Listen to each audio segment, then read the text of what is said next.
Mesdames, Messieurs, bonsoir. Soyez bénis encore ce soir, vous qui gardez la fidélité de cette chaîne de télévision, La Voix du Sacrificateur. Alors nous sommes sûrs, que se passe-t-il? C'est votre émission, c'est notre émission.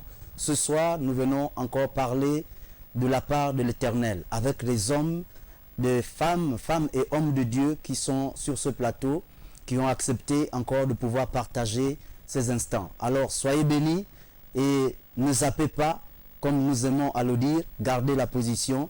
Nous démarrons avec cette émission. Nous avons pour thématique ce soir le sacrifice du sang. Nous parlons aujourd'hui du sacrifice du sang.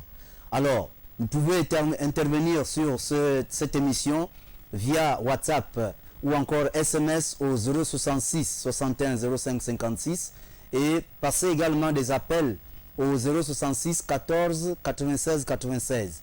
Et ceux qui nous regardent sur Facebook, Twitter, YouTube et également Instagram, merci de rester câblés et également encore merci de prendre part à cette émission, de pouvoir nous envoyer vos préoccupations, vos interrogations ou encore apporter votre main, également votre secours ou encore votre participation à cette émission. Soyez bénis. Ce soir, nous parlons du sacrifice du sang. Le sacrifice du sang. Alors, de quel sang il s'agit? Nous allons encore le découvrir ce soir. De quel sacrifice également il s'agit? Alors, je m'en vais déjà dire bonsoir aux hommes de Dieu, donc femmes et hommes de Dieu. Soyez bénis, bonsoir à vous. Bonsoir. Alors, est-ce que vous pouvez vous présenter, madame, je voulais dire la servante, peut se présenter auprès de déjà les téléspectateurs qui nous regardent? La paix du Christ, Sylvain de la Joie. Amen. Je suis la diaconesse Clarisse Rabé, D'accord. servante de Dieu au royaume des sacrificateurs de Christ. Amen. Et à l'extrême gauche? La paix du Christ. Amen. Je suis l'humble serviteur de Dieu par la grâce du Seigneur, le pasteur Ulrich Chancel Mouzaga, pasteur local de l'église royaume des sacrificateurs de Christ de la Candaï. Amen. Et à ma droite, nous avons pasteur. Je suis votre humble serviteur, le pasteur Alain Roger, Oui. des églises royaume des sacrificateurs de Christ. Que Dieu vous bénisse. Amen. Alors, les salutations d'usage sont toujours nécessaires. Voilà pourquoi nous ne manquons pas à cette coutume, pour ne pas, si je peux me permettre de le dire. Alors, soyez bénis encore. Nous avons ces hommes de Dieu, femmes et hommes de Dieu sur ce plateau pour parler du sacrifice du sang. Alors, le sacrifice du sang. Est-ce que, homme de Dieu, pasteur Ulrich, on peut déjà parler du sacrifice? On peut d'abord définir le sacrifice. C'est quoi un sacrifice? Tout à l'heure, j'ai eu la pensée déjà lorsque vous êtes présenté, et vous êtes de l'église royaume des sacrificateurs. Est-ce que c'est une église de sacrifice ou bien... Parce qu'il y en a qui ont peur de ce mot-là, sacrifice, sacrificateur. Gloire soit rendue au Seigneur. Oui. Effectivement, ce que vous dites, c'est pas faux. Oui, Toutes les fois, lorsqu'on parle du mot sacrificateur, oui, les gens ont tendance à avoir peur. oui, Et ils ont peur du mot sacrificateur. oui, tout à fait. Parce qu'on sait que sacrificateur vient du mot sacrifice. Oui, Et sacrifice vient du verbe sacrifier. d'accord, oui, Donc, tout à fait. lorsque vous allez parcourir la Bible va beaucoup plus vous parler des sacrificateurs. Les sacrificateurs, ce sont ceux qui ont sacrifié, c'est-à-dire que les passions de la chair, Oui, les hommes et les femmes que Dieu a mis à part pour la seule gloire de son nom. d'accord. Voilà. Donc, quand on parle du royaume des sacrificateurs, que les gens ne puissent pas avoir peur, mais ce sont des serviteurs, tout simplement, ça veut dire tout simplement des serviteurs de Dieu. D'accord. Ceux qui ont le sacerdoce, D'accord. ceux qui ont la tâche de servir Dieu, D'accord. ceux qui ont consacré leur vie au service du Seigneur. D'accord. Alors, donc, c'est quoi maintenant un sacrifice? Ben, un sacrifice, comme je le disais, que ça vient du mot sacrifier, c'est quelque chose qu'on sacrifie, c'est-à-dire que c'est une consécration Oui, pour un divin, d'accord. pour un être supérieur. Oui, Et nous, ici, lorsque nous sacrifions, nous nous sacrifions pour le divin. C'est-à-dire que nous nous mettons à part, Oui. nous nous mettons en réserve pour le Seigneur. D'accord. Voilà. Alors, Pasteur Alain, est-ce que vous avez un élément à ajouter là-dessus en ce qui concerne le sacrifice? Oui, et ça ne peut pas manquer. Oui. D'abord sur l'appellation sacrificateur. Oui. Nous savons dans la Bible que les enfants d'Israël ils étaient au nombre de 12. Les enfants donc de Jacob au nombre de 12. Et des 12, on va dire une tribu va sortir du lot. Et quand la tribu qui sort du lot est remplacée donc par les enfants de Joseph, Oui. pour combler donc le trou. Oui, oui. Et donc ce qui fait que on se retrouve ici avec 12 tribus, D'accord. avec une tribu qui est à part. Cette tribu qui est à part, c'est la tribu donc de Lévi. D'accord. Et dans la tribu de Lévi, on va spécifier, n'est-ce pas, une maison. Une maison, la maison d'Aaron. Oui. Et la maison d'Aaron, Dieu va mettre encore une manière de mettre encore à part. D'accord. La tribu de Lévi elle-même, elle est mise à part parce que ce sont les Lévites. Mais dans les Lévites, il y a encore un petit groupe que Dieu va mettre à part. La maison, n'est-ce pas, d'Aaron, pour que cette maison soit la maison des sacrificateurs. D'accord. Donc, les sacrificateurs, c'est des personnes que Dieu avait mis à part pour uniquement le service sacerdotal. D'accord. Donc, comprenez ici que sacrificateur ne veut pas dire quelqu'un qui sacrifie, on va dire, des choses comme on peut imaginer. Non, Oui. c'est des personnes que Dieu a mises à part Oui. pour être au service de Dieu, D'accord. pour être à son service. À son service, oui. Donc c'est cela les sacrificateurs. Et vous allez voir la Bible de la Genèse jusqu'à l'Apocalypse, vous ne trouverez que sacrificateurs. D'accord. Sacrificateurs, ils ont joué pleinement un rôle dans, on va dire, dans la sacrificature de Christ même. D'accord. Parce que ce sont eux qui avaient effectivement la vocation de faire ce service. D'accord. Ils étaient au cœur même, n'est-ce pas, de tout ce qui s'est passé pour l'accomplissement de l'œuvre de la croix. Donc, ce sont des personnes qui sont dévouées, des personnes qui sont au service de Dieu. D'accord. Voilà ce que c'est un sacrificateur. Sacrificateur. Bon, un sacrifice, c'est l'action d'offrir, on va dire, une offrande, n'est-ce pas, à un divin, comme l'homme de Dieu le disait tout à l'heure. D'accord. Alors, est-ce que... De façon basique. Oui. Est-ce qu'on peut comprendre par là que les sacrificateurs, selon l'explication que vous venez de donner, c'était une partie des serviteurs, des hommes que Dieu a mis à part, pas une partie des Lévites qui ont été mis, une partie qui a été mise à part. Oui, Donc, tout nombreux. sacrificateur est lévite. Oui. Mais tous les lévites n'étaient pas des sacrificateurs. D'accord. Voilà. Oui. Et donc, Donc, les la lignée, sacrificateurs, donc n'étaient la pas nombreux. tribu, c'était la tribu de Lévi. De Lévi, oui. Parce que Lévi n'avait pas un seul enfant.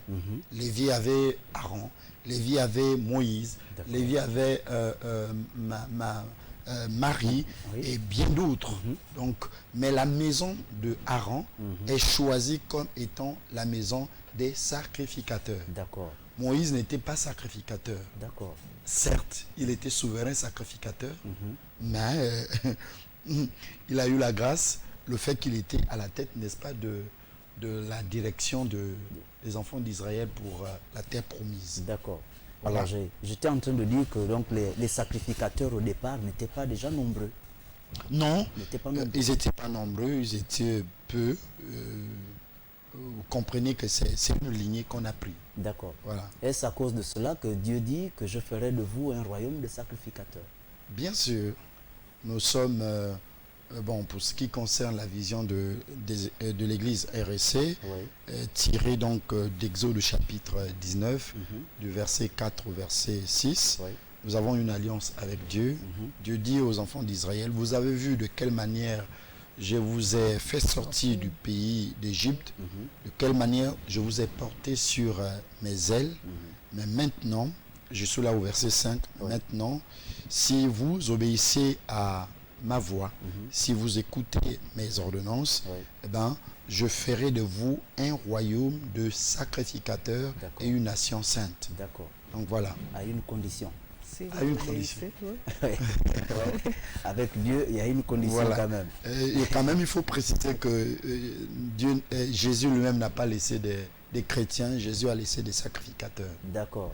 Jésus ne viendra pas chercher des chrétiens, Jésus viendra chercher des sacrificateurs. D'accord. Au ciel, il n'y aura pas un autre royaume que le royaume de sacrificateurs. D'accord. Donc il faut déjà se familiariser avec cette appellation. avec cette appellation. Parce qu'il y en a qui ont peur même de venir à votre assemblée à cause de ce nom. On regarde un peu même sur les panneaux. Oui, pour les gens qui ne Royaume savent de pas la Bible, sacrificateurs. pour les gens effectivement,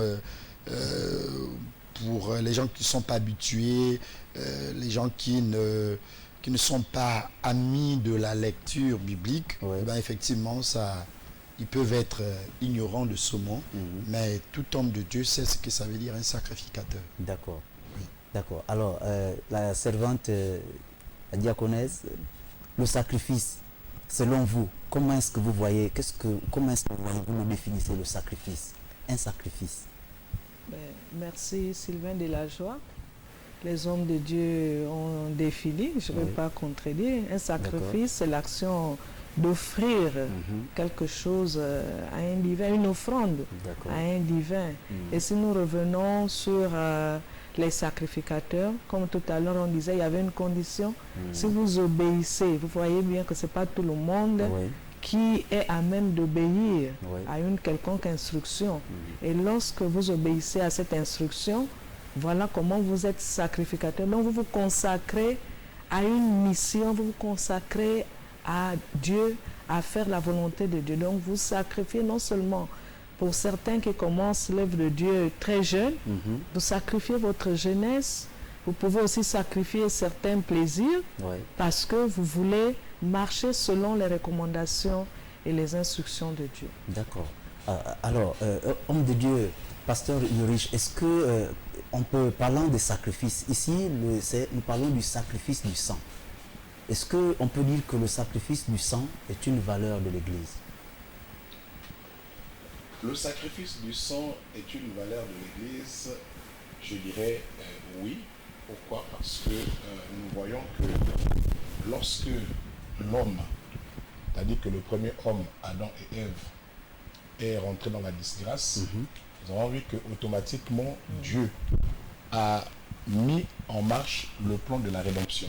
D'accord. Parce que le plan de la rédemption a commencé dès lors que le Seigneur a demandé à Adam et Ève de quitter le jardin d'Éden. Oui. Lui-même, il a été le premier à sacrifier un animal pour en faire, pour prendre la peau et en faire des habits pour revêtir le premier homme. Et de là, le plan de la rédemption s'est mis en marche. D'accord. Parce que la parole de Dieu, ce qui a été dit dans l'Ancien Testament, n'était que l'ombre des choses à venir. D'accord. Et nous voyons que depuis, avec le premier homme, Dieu a sacrifié un animal, mais avec l'heure messianique, Dieu a pris son Fils unique pour offrir afin que celui-ci, par ses maîtres sûrs, que nous soyons sauvés. Donc, le sacrifice du sang, vraiment la valeur de Dieu. Sans ce sacrifice, autrement dit, toi et moi, on serait perdus. Raison pour laquelle Dieu a jugé de donner un agneau sans tache pour venir accomplir ce qu'il avait déjà commencé dans l'Ancien Testament. D'accord. Mais est-ce à dire que le sacrifice, est-ce qu'autour du sacrifice du sang, en dehors du sacrifice du sang, qui est une valeur de l'Église, il y a d'autres sacrifices? Mais oui, il y a d'autres sacrifices. Tout à l'heure, la servante était en train de dire que lorsque nous nous mettons à part pour Jésus, il y a beaucoup de travail à faire. D'accord. La vie d'un homme, la vie d'un serviteur de Dieu est une vie de sacrifice.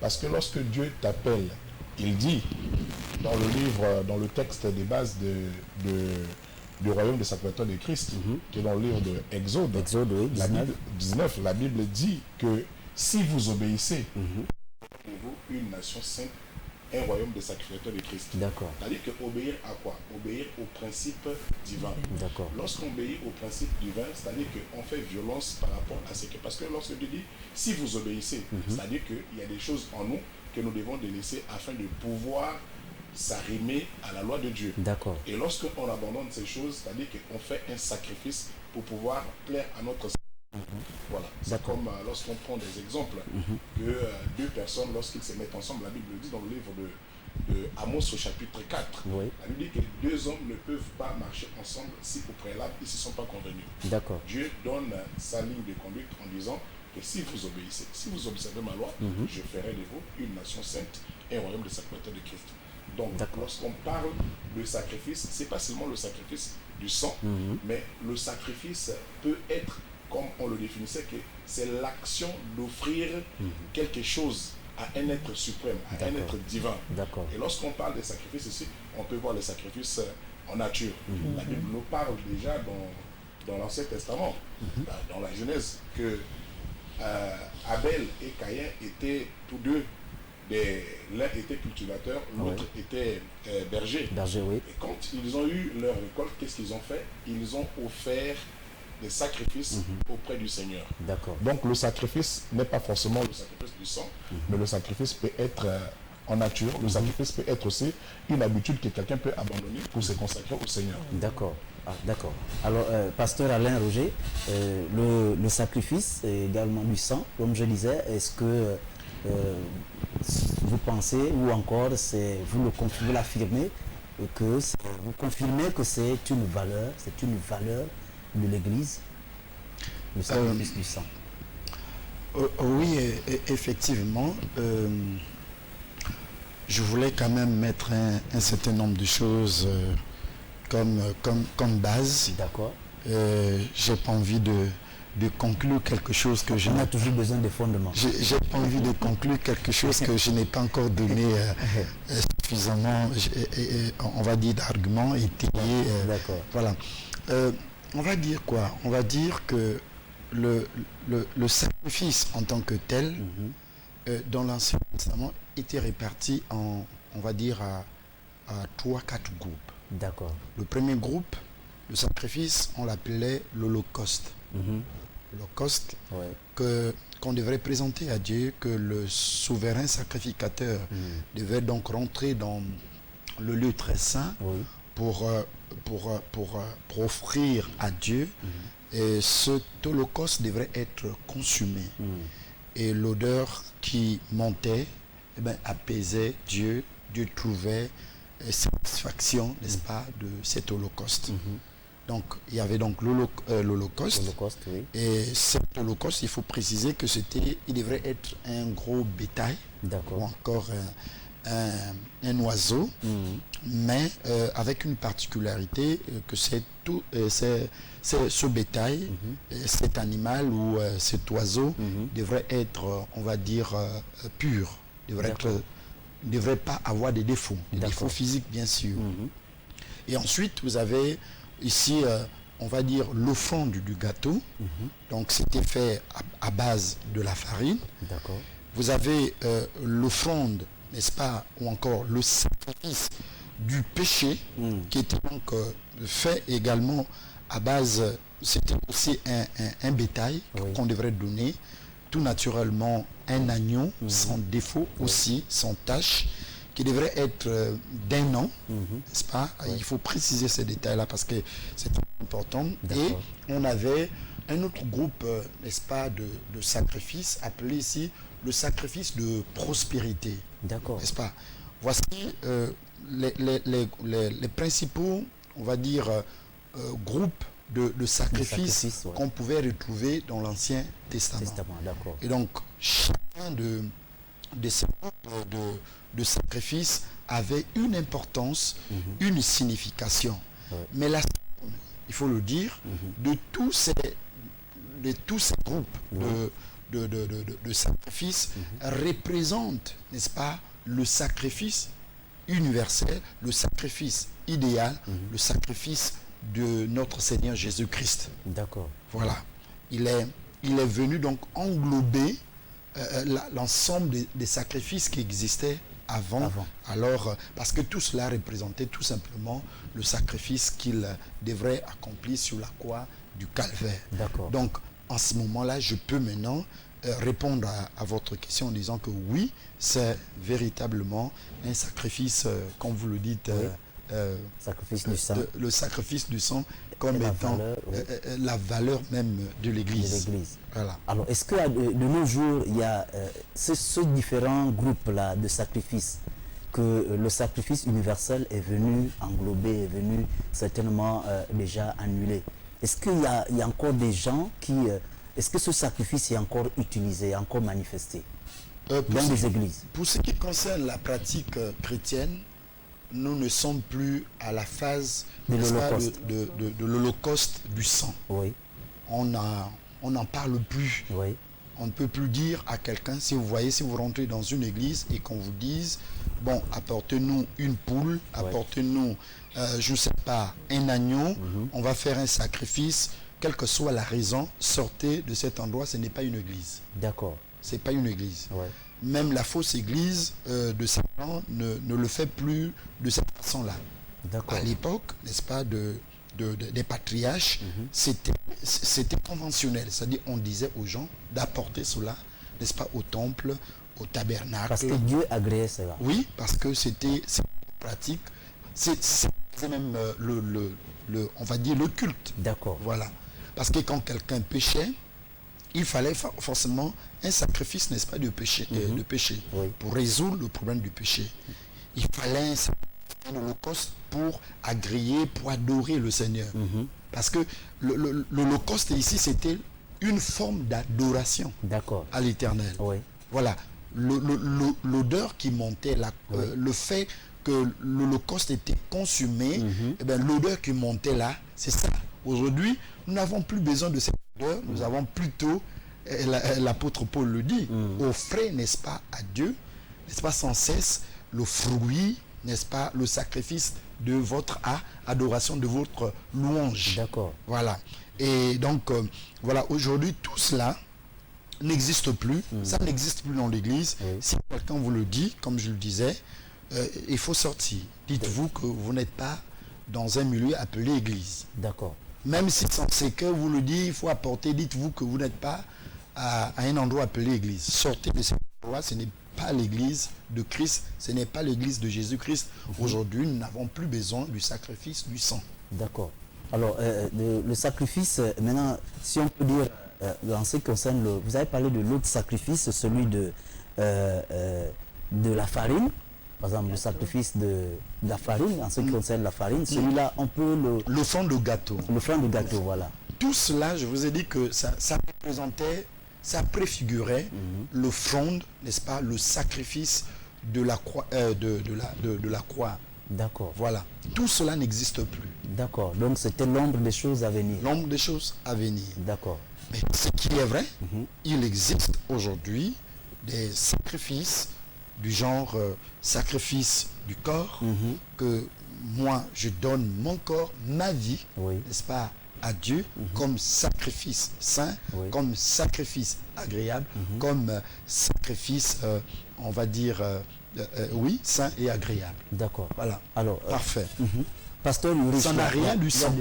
Ça n'a rien de sang. D'accord. Voilà. Tout ce qui est sang est resté dans l'Ancien Testament. D'accord. Aujourd'hui, pour l'Église de Christ, nous ne parlons plus du sang dans l'Église de Christ. Si nous parlons du sang dans l'Église de Christ, c'est le sang de Jésus. Il n'y a pas un autre sang. D'accord. Alors, je disais, Maurice, il y a des hommes de Dieu qui prêchent toujours sur, en fait, qui s'appuient beaucoup sur l'Ancien Testament. Est-ce que ceux-là, qu'est-ce qu'ils font de ces sacrifices, ces différents sacrifices dont on venait de citer là? Est-ce qu'ils les contournent ou bien ils les appliquent? Ben, écoutez, aujourd'hui, il n'est pas exclu qu'un homme de Dieu puisse prêcher la parole qui se trouve dans l'Ancien Testament. Oui. Christ est venu dire qu'il n'est pas venu pour abolir la loi, mais plutôt la compléter. D'accord. Donc la parole de Dieu est par excellence la loi de Dieu. Donc ici, qu'un prédicateur prêche dans l'Ancien Testament ou dans le Nouveau Testament, il n'y a pas un problème. Mais comme l'homme de Dieu venait de dire, que nous n'avons plus à offrir des sacrifices de sang. Parce que Christ, les sacrifices autrefois qu'on offrait, les sacrifices de l'Holocauste autrefois qu'on offrait pour expier le péché, en fait, il venait seulement pour couvrir le péché. D'accord. Voilà. Donc, il a fallu que le véritable agneau sans défaut arrive pour résoudre ce problème une bonne fois pour toutes. D'accord. Donc, quand il a été sacrifié à la croix, il n'y a plus de sacrifice de sang à donner. Quand bien même on peut prêcher dans l'Ancien Testament, mais en ce qui concerne le sacrifice de Christ est le sacrifice par excellence qui est venu résoudre tous les problèmes des péchés du monde. D'accord. La Bible le dit dans le livre de 1 Jean, au chapitre 1, il dit, mes petits enfants, je vous écris ces choses, si vous avez péché, vous avez une victime expiatoire, Jésus-Christ, un avocat qui est assis auprès du Père. Donc, si aujourd'hui nous avons péché, il sied seulement de regarder Jésus-Christ, d'implorer son sang, et son sang vient pour laver nos péchés. Parce que le sang de l'agneau est capable d'expier nos péchés. D'accord. Alors, pour apporter oui, aussi, vous avez... par rapport au sacrifice qui se passait dans l'Ancien Testament, Oui. il faudrait souligner que ça se faisait chaque fois. C'était à répétition. Oui. Et comme disait l'homme de Dieu, le pasteur Ulrich, lorsque le sacrifice par excellence s'est fait, lorsque Jésus-Christ a été sacrifié à la croix de Golgotha, le sacrifice universel, nous n'avons plus besoin de faire recours aux poules, aux moutons, comme disait le pasteur Alain tout à l'heure. Oui. Alors, d'accord. Alors, parce que ça devenait fatigant.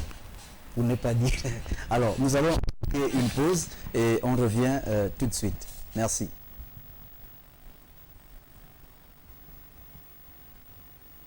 Gérée informatique, impression sur tout format, affiches, brochures, flyers, cartes, calendrier, posters sur tout support, papier, bois, PVC, verre, textile, vitrine, imprimerie, sublimation, infographie sur toute quantité, de 0 à plus de 5000 exemplaires. Nos atouts nous classent dans la qualité et l'excellence. Pour vos commandes, nous sommes situés à Okala, en face de la station Petro Gabon. Infoline 01 45 43 62 07 82 15 53 06 48 10 11. Vous êtes sur LVS. Vous êtes opérateur économique, entité religieuse ou particulier. Vous souhaitez faire promouvoir votre produit, votre société, votre environnement ou vos capacités. LVS est la télévision qu'il vous faut pour toutes vos publicités, annonces, messages et communiqués. Le meilleur impact de votre publicité promotionnelle ne peut se faire que chez nous. Pour nous contacter, c'est simple. Composez le 01 77 23 73 ou le 06 83 00 26. La meilleure publicité promotionnelle, c'est sur LVS. LVS, sauvons nos âmes.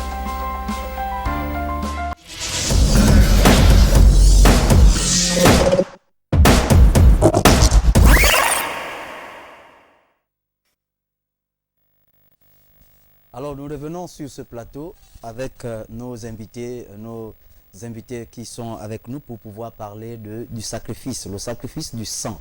Alors nous parlons ici du sacrifice du sang. De quel sang il s'agit ici? Alors nous voulons encore une fois qu'avec les hommes de Dieu ici présents, nous puissions rentrer dans la précision de ce sacrifice, le sacrifice du sang. C'est le sang de qui? Parce qu'il y a certainement une confusion qui se fait dans tout ce qui est manifesté ou qui est entendu, surtout en ce qui concerne l'entendement humain. Il y en a qui voient directement le sacrifice du sang, c'est de quel sang? Le sang, est-ce que c'est le sang humain, c'est le sang animal? Alors nous en débattons ici ce soir. C'est vrai que la parole de Dieu, il y en a un homme de Dieu qui disait qu'on n'en débat pas. On ne débat pas la parole de Dieu, mais plutôt on apporte des éclaircissements. Alors c'est une édification. Nous sommes ici sur un plateau d'édification et nous parlons d'une thématique qui est le sacrifice du sang. Alors homme de Dieu, pasteur Alain, nous voulons encore vraiment savoir en ce qui concerne le sacrifice du sang. Vous avez parlé du sacrifice personnel. est-ce que celui qui s'engage de manière personnelle, il s'engage de sa propre volonté, ou bien il y a un mécanisme, il y a une technique d'abord à adopter avant de se lancer à faire un sacrifice qu'on peut appeler certainement sacrifice, est-ce qu'il rentre dans le cadre du sacrifice du sang, ou bien on l'appelle tout simplement, parce que vous avez dit tout à l'heure, dans tout ce qui se faisait dans l'Ancien Testament, il y a eu un sacrifice qui est venu englober le tout, qui est le sacrifice universel. Mais maintenant, l'homme qui fait son sacrifice personnel, quel est le sacrifice qui est autour de lui? Il le fait de manière personnelle, mais qu'est-ce qui est autour de lui? Et qu'est-ce qui en résulte également? Il convient à ce qu'on dise des choses pour que le peuple de Dieu soit suffisamment enseigné. D'accord. D'abord, pourquoi Dieu avait institué le sacrifice? C'est très important. Ouais. Dieu a institué le sacrifice lorsqu'il a demandé aux enfants d'Israël, là nous sommes dans Exode au chapitre 3, Oui. si j'ai bonne mémoire, chapitre 3, je crois à partir du verset 3-4, Moïse va aller chez Pharaon. Oui. Pour se présenter chez Pharaon et dire à Pharaon, laisse partir ce peuple. Il va aller dans le désert avec pour raison aller adorer et offrir des sacrifices à Dieu. À Dieu. Adorer et offrir des sacrifices à Dieu. D'accord. Je vous dis, l'Holocauste était une forme d'adoration. Alors, vous nous connaissez ce qui s'est passé jusqu'à ce que les enfants d'Israël sont partis d'Égypte pour Canaan. D'accord. Et arrivé dans le désert, Dieu va instaurer, n'est-ce pas, le tabernacle. Et la présence du tabernacle signifiait donc la présence d'un autel. Oui. Or, là où il y a un autel, il y a forcément besoin de sacrifice. D'accord. Parce que l'autel est alimenté par un sacrifice. Oui. Il n'existe pas d'autel sans sacrifice. D'accord. Et donc, comme il y a désormais un autel, alors il faut forcément qu'il y ait un sacrifice. D'accord. C'est que Abraham, Isaac et Jacob ont fait. Parce que à leur époque, il n'y avait pas encore le tabernacle. C'est-à-dire, il n'y avait pas encore la tente d'assignation, il n'y avait pas encore, on va dire, il n'y avait pas encore l'autel de Dieu. D'accord. Mais toujours est-il que qu'il bâtissait, qu'il construisait un autel, alors il offrait un sacrifice. Ce n'était pas encore une loi, mais c'était déjà, ils avaient déjà ces prédispositions dans leur cœur. D'accord. Jusqu'à ce que Dieu va instituer le temple, le temple, donc par conséquent, comme je le disais, l'autel, et à instaurer donc désormais le service du sacrifice. D'accord.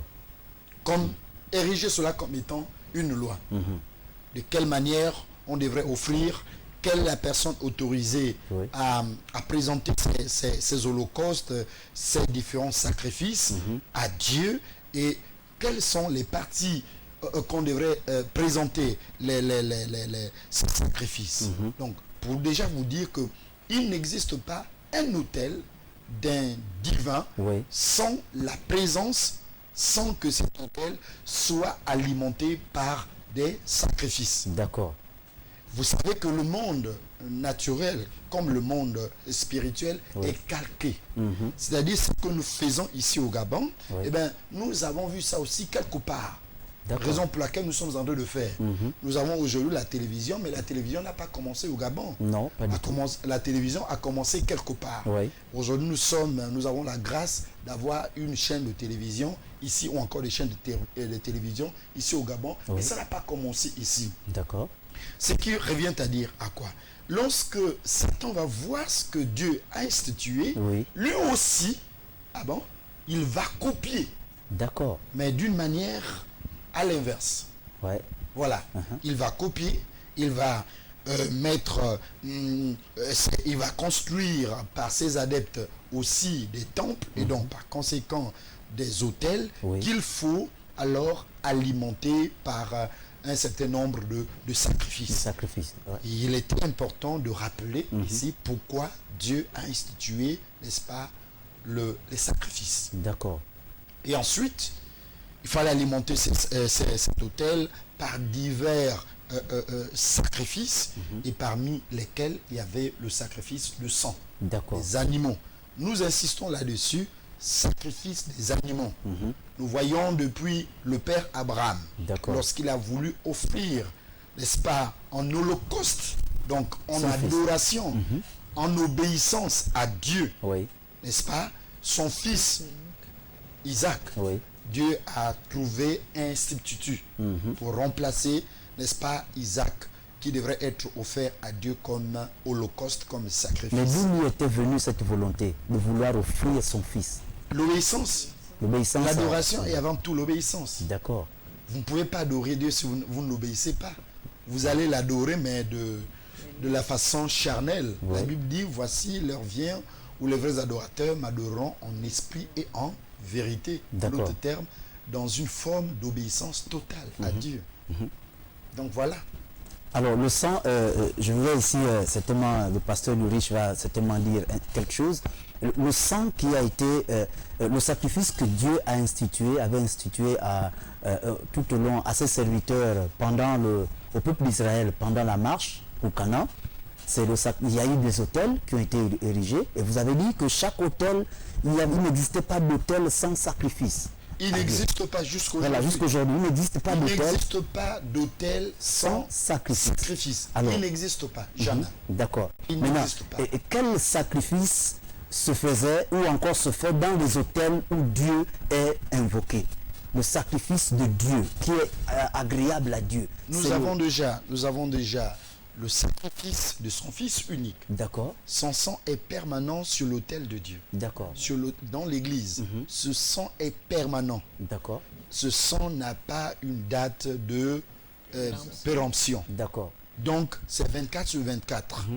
Raison pour laquelle vous voyez Homme de Dieu, comment savoir? L'autel de Dieu, Oui. l'autel de Dieu, Oui. l'autel de l'église, je veux dire l'autel de l'église, est plus puissant que les autres autels parce que la qualité de l'offrande, D'accord. la qualité du sacrifice, Oui. la nature même du sacrifice est inégalable. D'accord. Quelle que soit la somme qu'on va mettre, vous pouvez faire comme David l'a fait. Hein. C'est David ou Salomon a saturé, n'est-ce pas, le ciel avec des holocaustes. Salomon, il a saturé le ciel avec des holocaustes. Oui. Vous pouvez faire et dépasser ce que Salomon a fait. Eh ben, Odeur sur odeur. Odeur sur odeur, sacrifice sur sacrifice. Oui. La somme de tous ces sacrifices d'animaux ou des personnes vivantes, alors ne pourront jamais égaler alors le sang, n'est-ce pas, de Christ versé sur la croix du Calvaire. D'accord. Alors, tout à l'heure, nous parlions que ça, c'est le sacrifice des enfants de Dieu, que Dieu a institué lui-même. Il a donné son Fils unique et afin qu'il soit, afin que son peuple soit sauvé. Alors, et maintenant, vous avez dit que l'ennemi a fait le contraire. Il a copié. Satan est venu copier aussi ce sacrifice. Donc, les autres autels, puisqu'il n'existe pas seulement les autels de Dieu, mais les autels maintenant de l'autre côté, les autels de celui qui s'oppose à Dieu, a renversé le sacrifice. Mais lorsqu'il l'a renversé, il offre quel sang? Quel est le sang que lui il offre alors? Mais ici, nous, je sais pas. Oui, oui, Nous sommes en allez-y. train de parler du sacrifice du sang et sur un plateau dans une télévision chrétienne. Oui. Le sang, c'est le sang de Jésus. Oui. Et nous ne pouvons parler que du sang de Jésus qui est là pour nous. Là, déjà dans Hébreux 9, je crois, il n'y a pas d'expiation de péché sans infusion du sang. S'il n'y a pas le sang, vous ne pouvez pas être lavé de vos péchés. Oui. Donc nous parlons de la pratique qui se fait au niveau dans l'église, disons dans l'église. D'accord. Voilà, mais non par rapport à ce qui se fait contrairement à la volonté de Dieu. C'est vrai, les serviteurs de Dieu pourront peut-être se prononcer, Oui. mais je tenais quand même à signaler que nous sommes au niveau du sacrifice du sang et nous parlons du sang du sacrifice universel, de la victime expiatoire, du sang de l'agneau qui a été immolé pour nous sauver. D'accord, c'est pas faux, mais pourquoi aujourd'hui, maintenant, nous vivons également dans ce sacrifice-là, nous enregistrons également des sacrifices maintenant du sang qui est humain. Et tout à l'heure, vous avez parlé de qu'il a donné son Fils unique, mais il y a aussi afin que quiconque croit en lui. Soit Vous voyez, voilà, Jean 3,16, je Oui, crois. tout à fait, Afin oui. que quiconque croit en lui ne périsse pas, mais qu'il ait la vie éternelle. D'accord. Voilà, donc il faut déjà croire que le sang de Jésus peut me sauver. Il faut tout d'abord l'accepter comme étant Seigneur, Sauveur et Rédempteur personnel. Oui. Et avoir cette conviction que ce sang qui a coulé à la croix de Golgotha peut me sauver, peut me délivrer, peut me guérir, Oui. peut me sanctifier et ainsi de suite. D'accord. Voilà. D'accord. Alors, mais oui, le pasteur Lich a quelque chose à ajouter. Oui, je vais ajouter quelque chose, tout en signifiant que ici, comme le dit le révérend, Oui. que tout autel a besoin d'un sacrifice. Oui. Et ce que nous voyons depuis la Genèse, depuis le commencement, Oui. Dieu n'a pas pris un humain pour pouvoir sacrifier afin que le sang d'un humain soit utile. Mais Dieu a utilisé, depuis le jardin d'Éden, comme je vous disais, que Oui. la procédure de la rédemption n'a pas commencé avec Christ. Mais la procédure de la rédemption, du moment où, lorsque Dieu a mis le premier homme hors de sa présence, hors du jardin, il a commencé aussi le plan de la rédemption. D'accord.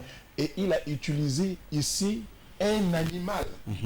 Il n'a pas utilisé autre chose, mais il a utilisé un animal. D'accord. Et l'homme de Dieu pouvait dire que l'adoration ici, ça s'est fait dans une attitude de l'obéissance. La Bible le dit dans le livre de 1 Samuel, au chapitre 15-22, je pense, Oui. que l'obéissance vaut mieux que le sacrifice. Vous voyez, lorsque Dieu a appelé Abraham sur le mont Morija pour lui demander son fils, en fait, c'était pour éprouver sa foi si Abraham aimait plus Dieu que son fils. Oui. Et Abraham, dans l'attitude de l'obéissance, il a voulu offrir son fils pour sacrifice. Mais Dieu, connaissant que la vie, l'âme est dans le sang, et qu'il ne peut pas détruire ce sang-là, Oui. stopper l'action d'Abraham, tout en voyant l'élan et l'obéissance d'Abraham, il a montré à Abraham un bélier qui était là pour offrir. C'est pour démontrer aux uns et aux autres que Dieu n'a pas besoin, l'autel de Dieu n'a pas besoin du sang humain, mais l'autel de Dieu a besoin du sang des animaux pour offrir comme sacrifice. Et aujourd'hui, Christ est venu. Voyons tout cela. Christ s'est dit, Dieu s'est dit qu'il faut qu'il y ait un agneau Oui. sans tache ni défaut pour résoudre le problème du sacrifice. Cette fois-ci, ça ne serait plus les béliers qu'on va offrir, ça ne serait plus les oiseaux qu'on va offrir, mais le sang de l'agneau est permanent sur l'autel de Dieu. D'accord. Et tout à l'heure, vous pouvez poser cette question de savoir que, comment le savoir? La Bible est un livre Effectivement. d'équilibre. Oui. La parole de Dieu dit que mon peuple périt par faute de connaissance. Il sied ici de dire que nous n'avons plus de sacrifices humains à donner. Le sacrifice du sang a été résolu une bonne fois pour toutes par Jésus-Christ de Nazareth. D'accord. Et comment le savoir? Il faut être ami de la Bible. La Bible dit que aussi longtemps que l'héritier demeurera enfant, Oui. il ne pourra jamais rentrer dans ses droits. Donc il faut lire la parole de Dieu pour connaître quelle est la volonté du Seigneur. Jésus-Christ a résolu ce problème. Et si nous avons besoin du sang, il n'y a qu'à regarder Jésus, parce que son sang est permanent pour expier nos péchés. La Bible nous le dit dans le livre de 1 Jean au chapitre 1, le verset 7. Oui. Il dit que c'est le sang de Jésus qui nous purifie de tous nos péchés. Donc, la question du sang ici, il faut reconnaître quel est le rôle du sang dans la vie d'une personne. D'accord. Le rôle du sang ici était pratiqué pour expier nos péchés. D'accord. Voilà le rôle du sang. Le sang n'a pas un autre rôle, sinon celui d'expier. Et ce n'était pas le sang humain. Et ce n'était pas le sang humain. D'accord. C'était le sang des boucs. Mais comme Jésus est venu comme un agneau, parce que la Bible l'appelle l'agneau de Dieu, les gens peuvent dire que mais oui, Jésus était un humain. Oui. Donc le sacrifice d'un humain peut aussi apaiser certaines choses. Oui. Jésus, il était appelé ici un agneau, l'agneau de Dieu. D'accord. Raison pour laquelle il est venu mourir à la croix, afin que par son sang, que nous soyons sauvés. Donc, nous n'avons plus de sacrifice à donner pour bénéficier de ce sang. Sinon, le sang de Jésus est permanent sur l'autel de Dieu. D'accord. Mais ce qui sacrifie aujourd'hui, vous conviendrez avec moi que le commun de mortels en sait également davantage qu'il y a des sacrifices humains qui se font maintenant, qui se font pas maintenant, mais qui se font certainement de jour en jour, ou encore depuis je ne sais pas quelle date, je ne pourrais même pas, certainement nous n'existions même pas encore, moi je n'existais même pas encore. Alors, ce sacrifice humain qui se fait, il y en a qui disent, il y en a qui boivent le sang humain, il y en a qui trouvent d'autres techniques comment faire pour en consommer, il y a également, il y en a qui font perdre la vie à certaines personnes pour pouvoir manifester également le sacrifice. Est-ce que c'est à cause de cette volonté d'Abraham d'avoir pris Isaac, monté à l'autel, aller vouloir le sacrifier, et Dieu a interdit, et certainement l'ennemi s'est rendu compte qu'il y a autre chose cachée s'il sacrifiait, puisque Dieu a sacrifié Jésus-Christ qui est son fils unique. Alors Satan, je pense que nous avons suffisamment beaucoup de choses à dire par rapport à ce thème qui est très profond, oui. Je veux dire très capital, et nécessaire que chacun essaie un peu de comprendre ce que nous sommes en train de partager avec vous. D'accord. Alors, je vous ai dit à quel moment on va dire, les hommes de Dieu ont commencé à apporter des sacrifices à Dieu. D'accord. Chaque fois qu'il y a autel, il y a présence, n'est-ce pas, obligation d'un sacrifice, oui. d'un holocauste, parce que l'autel est alimenté par, n'est-ce pas, un sacrifice. Mais c'est quoi l'autel? Et quelle est la nécessité, l'importance de l'autel? D'accord. L'autel, c'est un lieu de rencontre entre un homme ordinaire et un divin. D'accord. D'accord? Oui. Donc, nous partons vers Dieu et nous passons par l'autel, parce que on va dire c'est le lieu de rendez-vous. D'accord. Or, il y a une grande différence entre nous, les hommes, et Dieu. D'accord. Dieu, il est 3 fois saint. 3 fois saint. Et nous sommes des hommes impurs. D'accord. Et le fait que Dieu soit 3 fois saint et nous impurs, le contact, mais quand bien même qu'il y a un lieu de rencontre, oui. La rencontre n'est pas possible parce que Dieu n'y arrivera pas à cet endroit. Le fait que l'homme est impur. D'accord. Et donc Dieu va mettre un mécanisme pour rendre l'homme propre, pour rendre l'homme pur. D'accord. Le mécanisme, c'est la présence du sang, pas le sang d'un homme. Parce qu'aucun sang humain, depuis Adam jusqu'à maintenant, oui. n'est pur. Si ce n'est que le sang de son fils unique. D'accord. Raison pour laquelle il ne pouvait pas recevoir le sang, Jésus ne pouvait pas recevoir le sang, n'est-ce pas, de Joseph. Parce que s'il recevait le sang de Joseph, eh bien, Jésus ne devrait plus être pur. D'accord. Parce que le sang est donné, n'est-ce pas? C'est pas la femme qui dit que non, c'est mon sang. Non, c'est l'homme qui dit c'est mon sang. Oui. La femme dit c'est moi qui t'ai, je t'ai porté dans mes entrailles. Oui. Alors, donc, à partir de là, Dieu va donc va nécessiter à ce que le sang des animaux nettoie l'homme. Le sang des animaux nettoie l'homme. D'accord. Pour que l'homme soit pur et capable donc de rencontrer Dieu. D'accord. Il n'y a pas que ça. C'est que au niveau de l'autel, la présence du divin eh ben, active l'autel. À cet endroit, l'homme a la possibilité de demander quoi que ce soit, n'est-ce pas, à son divin, à son souverain, oui. Et le souverain d'apporter, n'est-ce pas, à l'homme ce que l'homme lui demande. D'accord. Trouver Voyez? solution, oui. Donc, dès lors que le sang de l'homme est impur et que ce sang ne peut pas être agréable devant Dieu, on ne peut pas offrir donc devant l'autel de Dieu le sang humain. C'est impossible. D'accord. Ça ne servira à rien. Parce que le sang que Dieu veut, c'est un sang pur. Or, depuis le péché d'Adam, le sang de l'homme est déjà contaminé par le péché. D'accord. L'apôtre Paul lui dit que tous ont péché et sont privés de la gloire de Dieu. D'accord. Donc le sang des animaux, c'était tout simplement pour permettre à ce que l'homme soit pur, propre et faciliter donc la rencontre, le contact, la communion entre le divin Père et l'homme charnel que nous sommes. Ouais.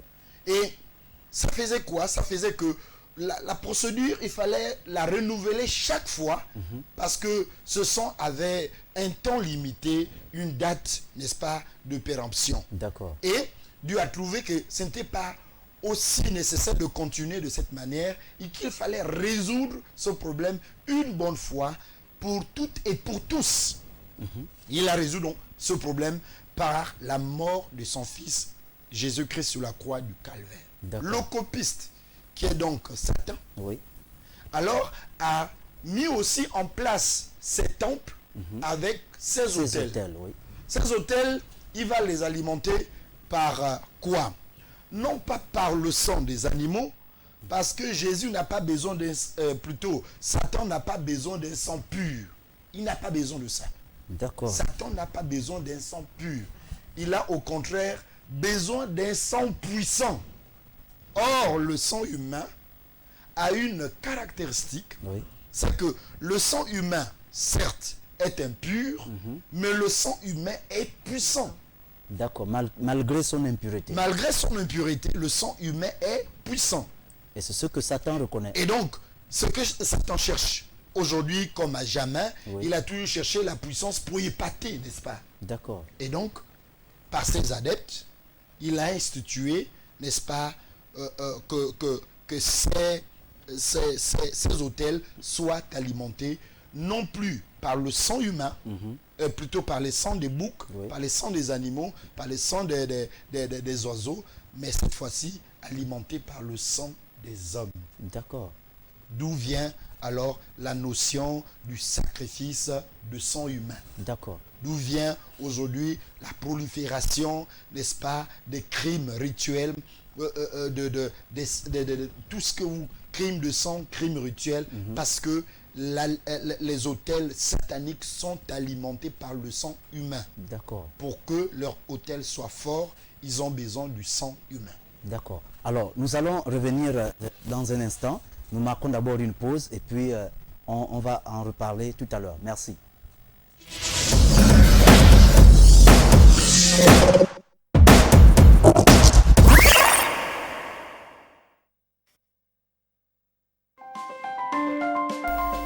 Vous êtes sur LVS. Vous êtes opérateur économique, entité religieuse ou particulier. Vous souhaitez faire promouvoir votre produit, votre société, votre environnement ou vos capacités. LVS est la télévision qu'il vous faut pour toutes vos publicités, annonces, messages et communiqués. Le meilleur impact de votre publicité promotionnelle ne peut se faire que chez nous. Pour nous contacter, c'est simple. Composez le 01 77 23 73 ou le 06 83 00 26. La meilleure publicité promotionnelle, c'est sur LVS. LVS, sauvons nos âmes. Gérée informatique, impression sur tout format, affiches, brochures, flyers, cartes, calendrier, posters sur tout support, papier, bois, PVC, verre, textile, vitrine, imprimerie, sublimation, infographie sur toute quantité de 0 à plus de 5000 exemplaires.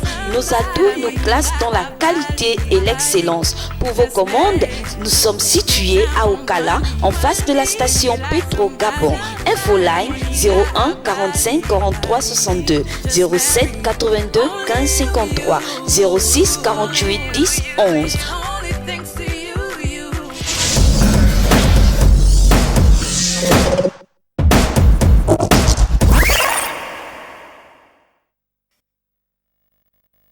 Alors nous revenons sur ce plateau avec, ça c'est la dernière partie de cette émission. Alors nous revenons avec toujours ce sujet, cette thématique. Homme de Dieu, nous parlions tout à l'heure, vous avez déjà parlé de ce sacrifice du sang, le sang humain que l'ennemi, Satan, le diable plutôt, veut sacrifier maintenant à la place du sang. Pas qu'il veut, mais qu'il sacrifie. Voilà, qu'il sacrifie. Merci de me le préciser encore davantage. Alors, nous voulons déjà, il y a tout dernièrement, il y a quelques instants, nous avons vu sur les réseaux sociaux, le Monseigneur Mathieu Madega a dit ceci. Il dit, il faut avoir de la boue dans la tête pour faire un sacrifice humain. Il dit, il faut avoir de la boue dans la tête pour faire un sacrifice humain. Selon vous, qu'est-ce que vous pouvez entendre par là? Mais il veut tout simplement dire qu'il faut être inhumain pour sacrifier la vie. Une vie humaine. Voilà, la vie d'une personne comme vous. Il faut effectivement être, on va dire, insensé. Même insensé, c'est pas ça. Il faut être vraiment un animal pour pouvoir précipiter la vie de quelqu'un parce que on veut alimenter son autel. C'est une question d'alimentation d'autel. Et alimenté et pourtant c'est des créatures de Dieu. Le monde spirituel a une manière, à sa façon de fonctionner. Oui. Et c'est comme ça que Dieu créateur a mis a résolu le problème de l'autel. Le problème de l'autel, c'est alimenté par de sacrifices, par des holocaustes, par des offrandes. Vous voyez à l'église, quand vous partez, vous rentrez dans une église et qu'on vous dit, bon, cette église-là ne donne pas les offrandes, sortez de cette église-là. Parce que ça n'existe pas une église sans offrande. D'accord. Sortez, même si vous êtes, on va dire, avare, et que vous ne voulez pas donner votre argent à Dieu ou à l'église. Mais quand vous rentrez dans de telles églises, on dit, ici, on ne demande pas une offrande, sortez, parce que c'est comme ça le principe.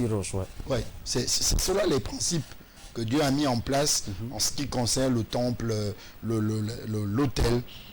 Et ce que vous voyez, et Satan, lui aussi, il a copié sa manière, comme on le dit, que Satan est le singe de Dieu.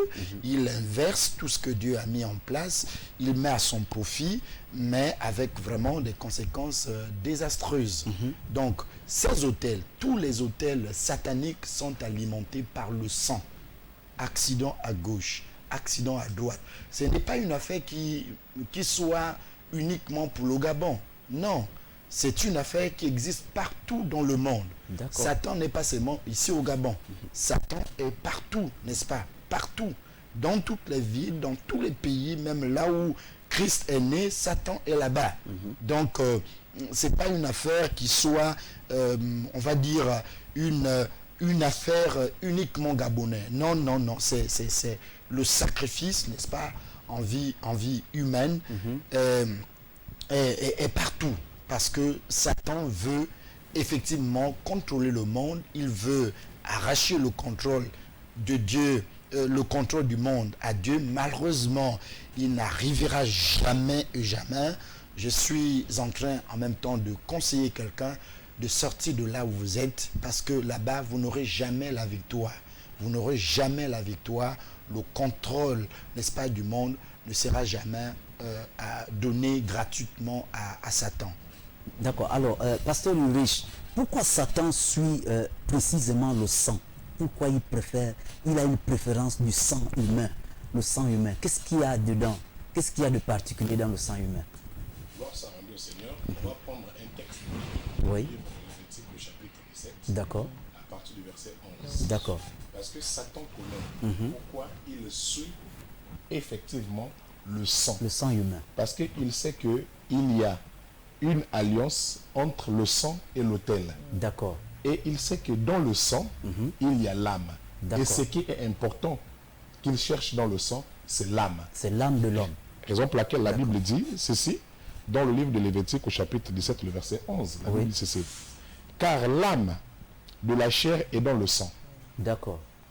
Je vous l'ai donné sur l'autel, afin qu'il servît d'expiation pour vos âmes. Car c'est par l'âme que le sang fait l'expiation. Vous voyez que ici, Satan connaît que ce qui rend, c'est-à-dire que l'autel est alimenté, comme le disait le révérend, l'autel est alimenté par le sang. D'accord. Et dans le sang, il y a l'âme. Et c'est par l'âme que Dieu nous fait expiation. D'accord. Donc, il connaît tous ces mécanismes. Mais comme lui, c'est le singe de Dieu, il prend tout ce que Dieu, c'est-à-dire qu'il connaît même la parole de Dieu. Satan connaît la parole de Dieu. Mais il n'utilise pas comme nous. Il ne la met pas en pratique. Il ne la met pas en pratique. Oui. C'est-à-dire qu'au profit de l'humanité, mais il met la parole de Dieu à son profit.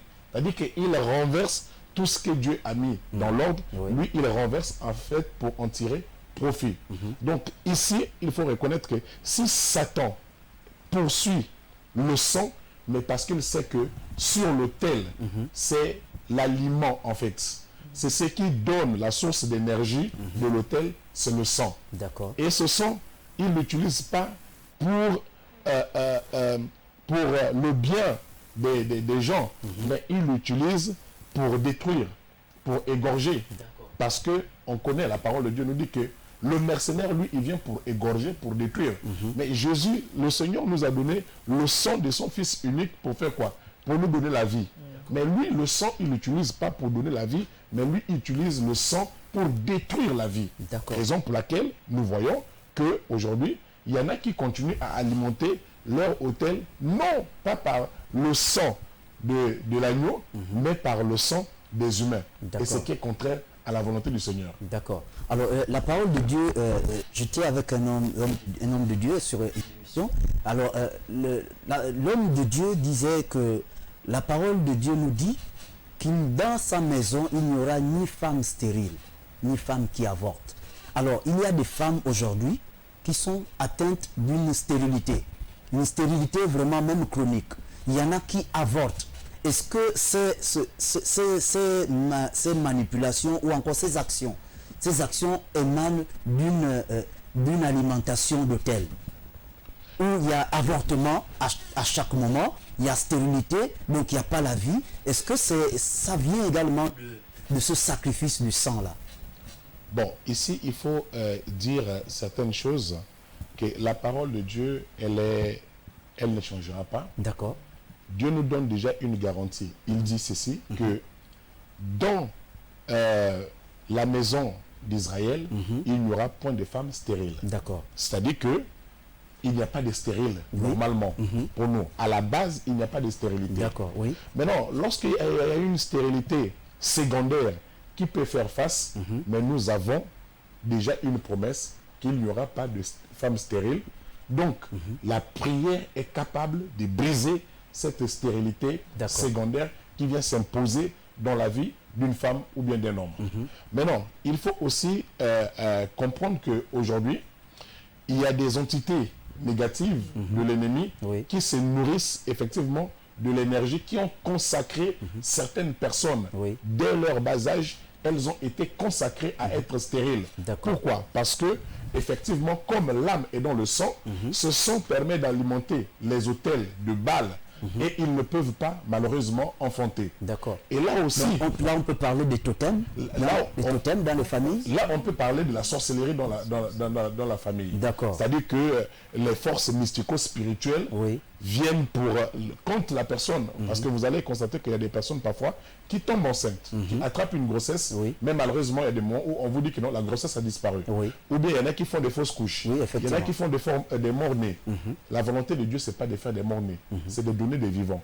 Et ça, on peut appeler ça des sacrifices humains de Satan? Ça peut aussi, c'est aussi des sacrifices, et quelque part, lorsque vraiment il y a la manifestation, effectivement, des entités démoniaques ou sataniques, ou la sorcellerie qui est là, la personne qui est consacrée, en fait, son ventre alimente les autels de Satan. D'accord. Voilà. Là, on parle de sacrifice aussi.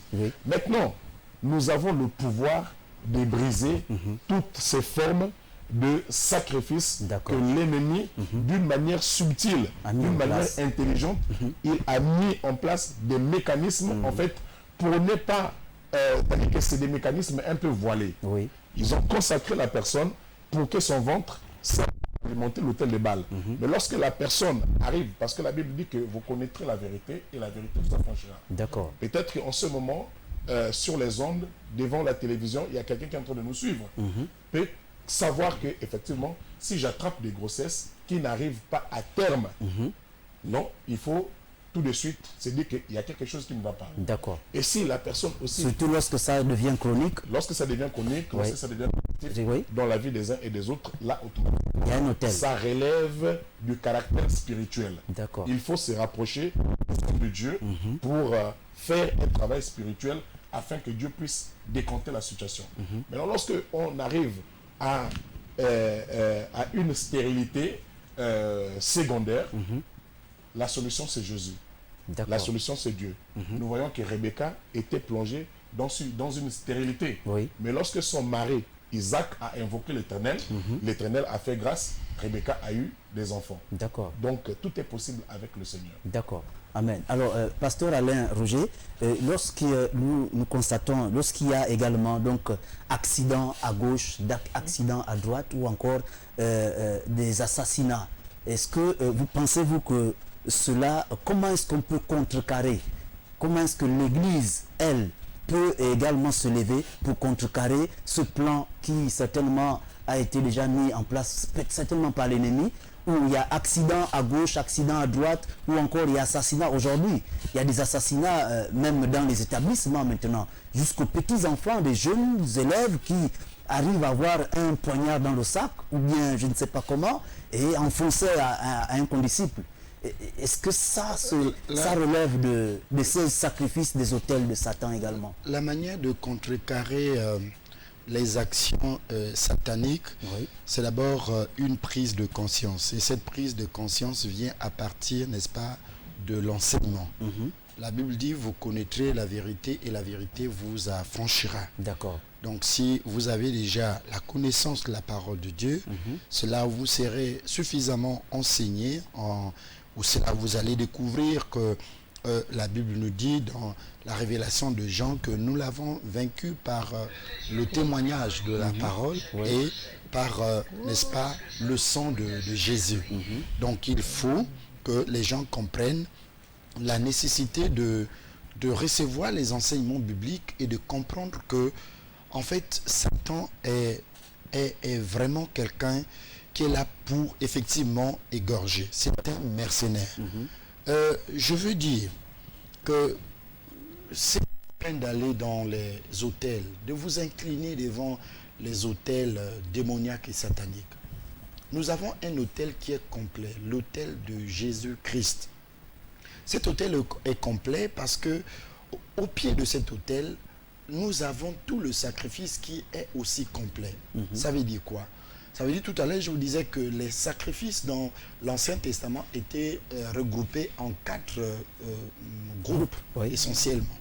Il y avait donc le sacrifice, n'est-ce pas, l'Holocauste lui-même, il y avait l'Holocauste, il y avait le sacrifice de prospérité, l'offrande de gâteau, et il y avait le sacrifice pour le péché. Le sacrifice du péché, Jésus a résolu le problème du péché. Il a lavé, il a purifié, il a sanctifié. Le sacrifice, l'offrande, n'est-ce pas, du gâteau. Le gâteau ici signifie le pain. Or, la Bible dit que Christ est le pain qui est descendu du ciel. D'accord. Sur l'autel de Dieu, nous avons la vie. Contrairement à l'autel de Satan où il n'y a pas, n'est-ce pas, l'offrande du gâteau. C'est-à-dire, il n'y a pas la vie. Vous finirez par mourir. Sur l'autel de Dieu que nous prêchons, que nous présentons aux enfants de Dieu, il y a alors le sacrifice de la prospérité. Ça veut dire quoi? Ça veut dire que la Bible nous dit que Christ, il s'est fait pauvre pour que nous soyons riches. C'est pas la peine d'aller chercher la richesse là-bas. Là-bas, tu seras pauvre. Ce sont des illusions. Tu donnes les enfants. Nous sacrifions des choses pour rien, des personnes, des vies entières pour rien, croyant que tu seras riche. Tu ne seras pas riche. Satan, c'est un menteur. Au pied de la croix, c'est-à-dire sur l'autel de Jésus, notre autel, notre sacrifice est complet. Il y a l'autel, il y a l'Holocauste, qui est donc une forme d'adoration. Christ nous a purifiés pour que notre adoration parvienne à Dieu comme un parfait d'agréable odeur. Quand Dieu a agréé, n'est-ce pas, l'adoration, n'est-ce pas, de Noé par une offrande, par un holocauste. La Bible dit qu'il a décidé, il a dit, Noé, désormais la colère que tu as vue là, je n'aurai plus cette colère. Il a fait alliance par un signe appelé arc-en-ciel. Donc, ça veut dire quoi? Ça veut dire que l'adoration est parvenue à Dieu comme un parfait d'agréable odeur. Or, Christ a accompli cela pour que nous ayons cette proximité avec Dieu, que Dieu nous entend, que Dieu nous écoute, que Dieu nous exauce. Ne va pas ailleurs. C'est pas la peine. Mon frère, je suis en train de te décourager. L'hôtel où tu vas donner des vies entières et peut-être même ton argent par la suite ne te produira rien. C'est l'hôtel de Dieu où il y a tout est complet Amen. sur l'hôtel de Dieu. Voilà ce que je voulais déjà préciser sur l'hôtel de Dieu, parce qu'il est très important de faire ce que nous appelons, nous les théologiens, la christologie, c'est-à-dire les images types de l'autel dans l'Ancien Testament et de l'image de Christ sur la croix du calvaire. D'accord. Alors, également, nous tirons vers la fin de cette émission, parlant du sacrifice du sang. Alors, homme de Dieu, vous disiez tout à l'heure, comme vous l'avez vraiment précisé, que c'est le sacrifice de Jésus. Il est le seul sacrifice qui est venu vraiment nous laver, nous purifier. Alors, que penser de cela qui, jusqu'aujourd'hui, il y a des familles qui vivent encore des situations telles que dans la famille, s'il n'y a pas un accidenté, c'est-à-dire que l'année ne va pas bien s'achever, et il y a toujours, c'est-à-dire qu'à chaque fin d'année, il y a un accidenté, soit dans une famille, si ce n'est pas dans une famille, c'est dans une entreprise. Alors, donc, la seule solution à cela, c'est de rencontrer Jésus-Christ, comme vous le dites. Rencontrer. Et la meilleure façon de le rencontrer, c'est d'abord le connaître. Le connaître, d'accord. Voilà, vous pouvez rencontrer quelqu'un, si vous ne le connaissez pas, c'est peine perdue, vous ne trouverez pas, vous ne tirerez pas des grands profits.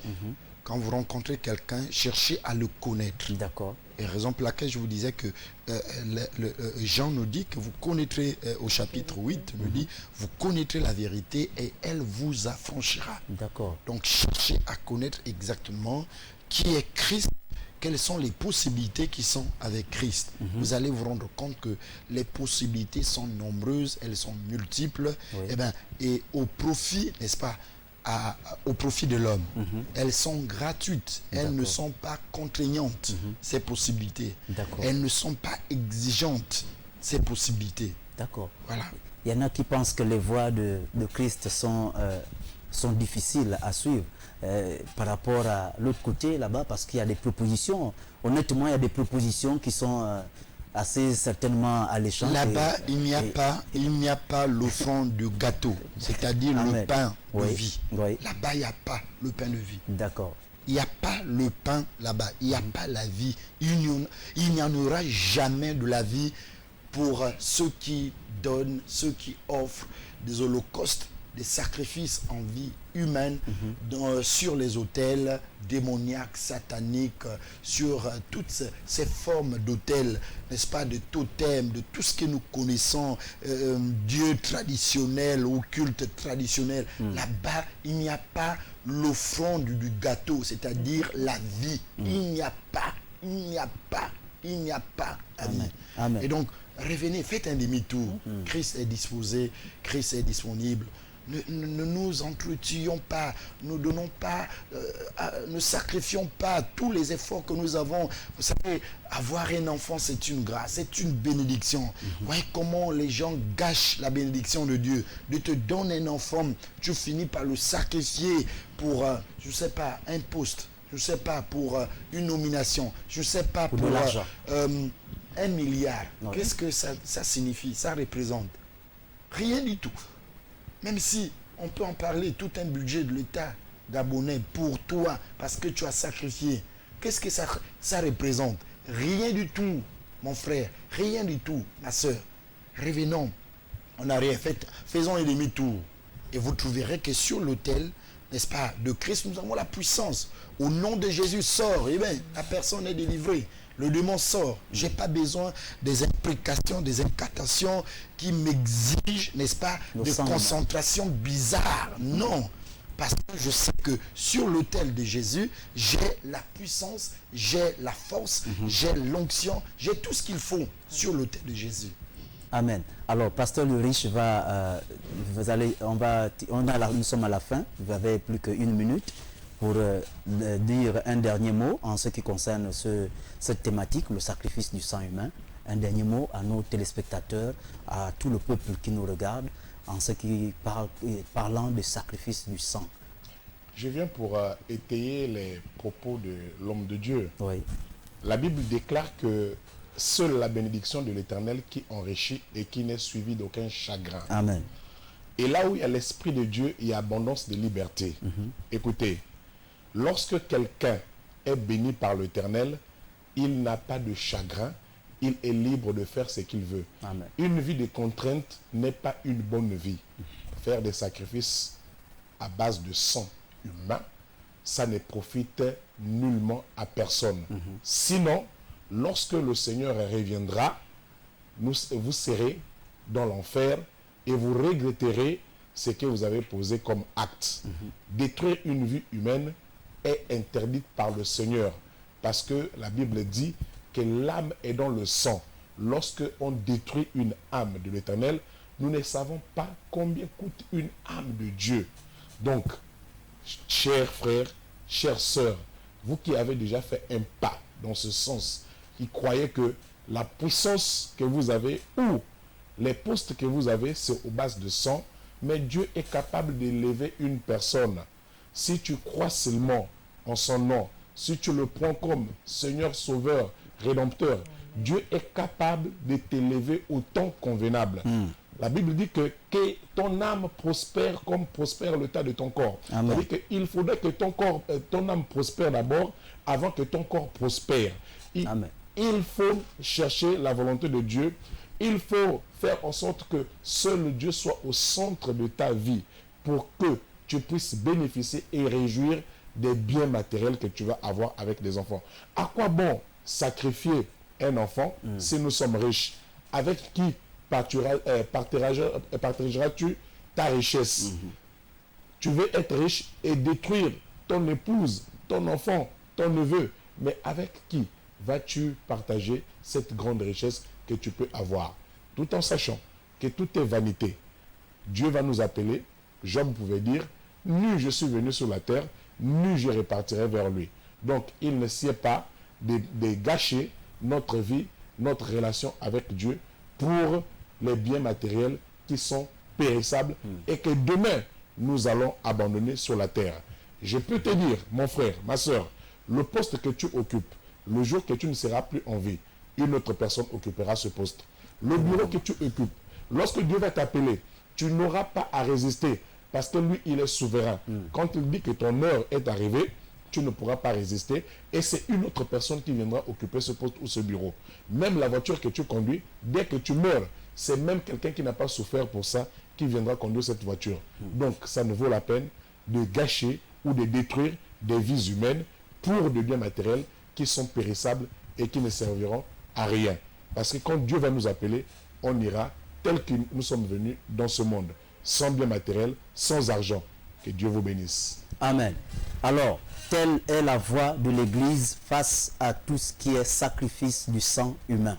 Alors, ce soir, c'était « Que se passe-t-il » avec ces hommes de Dieu avec qui nous avons partagé ces instants. Merci pour vous qui avez gardé la position pour pouvoir suivre cette émission jusqu'à sa fin. Alors, on se retrouve au prochain numéro avec certainement une prochaine thématique ou encore la même thématique dans sa profondeur et avec les nouveaux hommes de Dieu. Merci et à très bientôt.